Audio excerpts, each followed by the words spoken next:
How to fix CapCut template not showing in TikTok. If any day any of you are a CapCut user and your CapCut template is not showing in TikTok and you are quite frustrated, do not worry as we have got the perfect solution on how you can solve it. For this, first of all, you have to go to the Play Store application on your mobile device. After you tap on the Play Store application on your mobile device, in the search icon there, you have to search TikTok. Now, when you search TikTok, you can see an interface like this. After you see an interface like this, if you see the option of update out there, you have to update your very application.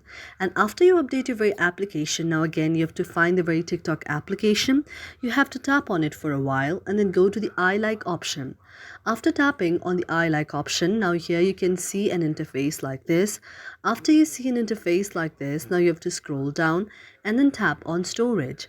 After tapping on storage, if you see the cache out there, you have to go to the option of clear the cache, and then you also need to go to the option of clear the data. After doing all of those, now when you try to open the very TikTok application, you can see that your problem will be fixed. Thank you for watching our video, and if you really like it, do not forget to subscribe our channel.